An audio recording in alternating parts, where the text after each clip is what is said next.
ओम आदित्याय नमः।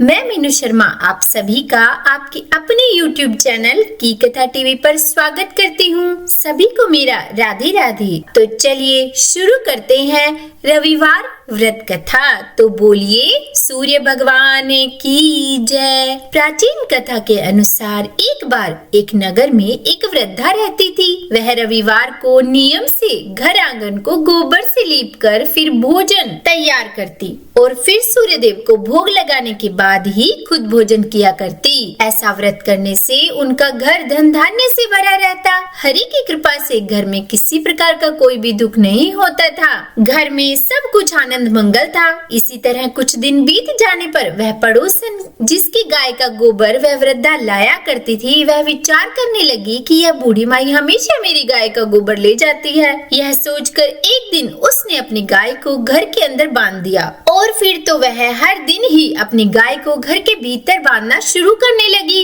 इधर गोबर न मिलने पर बूढ़ी माई रविवार के दिन अपने घर को लीप नहीं पाई, इसीलिए ना उन्होंने भोजन बनाया और ना भगवान को भोग लगाया और ना ही खुद भोजन किया।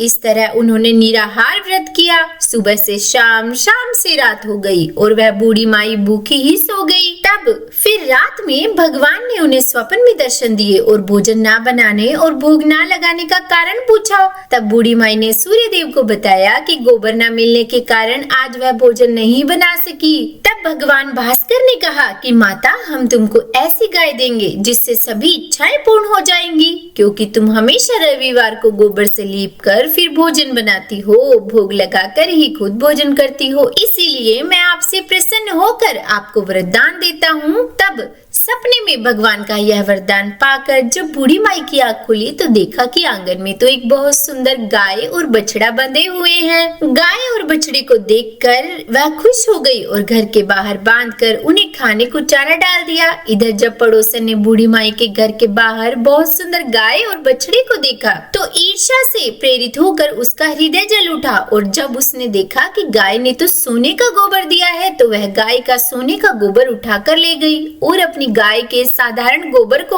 उसकी जगह रख दिया। वह रोजाना ऐसा ही करती रही और इधर सीधी सादी बूढ़ी माई को कानों कान इसकी खबर तक नहीं होने दी। एक दिन सर्वव्यापी ईश्वर ने सोचा कि चालाक पड़ोसन की वजह से वृद्धा ठगी जा रही है। तब एक शाम उन्होंने अपनी माया से बड़े जोर की आंधी ला दी। आंधी के डर से वृद्धा ने अपनी गाय को घर के भीतर बांध लिया। जब गाय ने गोबर दिया तो वह हैरान रह गई। फिर तो वह रोजाना अपनी गाय को घर के भीतर ही बांधने लगी। उधर पड़ोसन ने देखा कि गऊ घर के अंदर बंधने लगी है और वह सोने का गोबर उठाने में कामयाब नहीं हो पा रही है। तो कुछ उपाय ना देखकर एक दिन पड़ोसन ने राजा के महल में जाकर सारी बात बता दी। पड़ोसन ने राजा से कहा कि महाराज, मेरे पड़ोस में एक वृद्धा के पास एक ऐसी गाय है जो आप जैसे राजाओं के ही योग्य है और वह गाय रोजाना सोने का गोबर देती है। आप सोने से प्रजा का पालन कीजिए। वृद्धा भला उस सोने का क्या करेगी? राजा ने जब यह बात सुनी तो सुनकर अपने दूतों को वृद्धा के घर जाकर गाय लाने की आज्ञा दे दी। वृद्धा सुबह सुबह ईश्वर को भोग लगाकर भोजन ग्रहण करने ही जा रही थी। तभी राजा के सेवक गाय खोल कर ले गई। यह देखकर वह बहुत रोई, चिल्लाई, लेकिन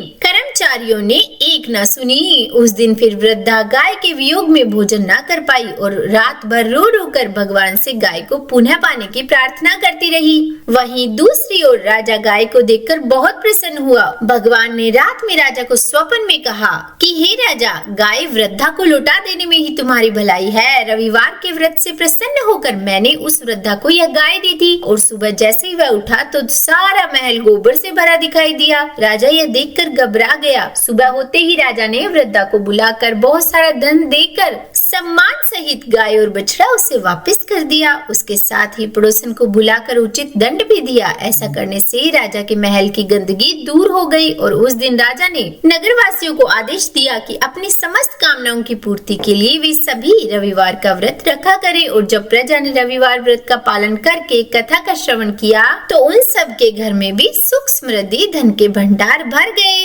ऐसी है रविवार व्रत की महिमा। तो बोलिए सूर्य नारायण भगवान की की जय। हे सूर्य भगवान, आज की यह कथा कहने, सुनने या सुनाने में हमसे कोई गलती हो गई हो तो हमें क्षमा करना। उम्मीद करती हूँ आज की यह कथा आपको पसंद आई होगी। अगर अच्छी लगी हो वीडियो तो लाइक एंड शेयर कीजिएगा। चैनल पर नए हैं, सब्सक्राइब नहीं किया है तो सब्सक्राइब भी कर ही दीजिएगा और कमेंट बॉक्स में सूर्य भगवान की जय जरूर लिखिएगा।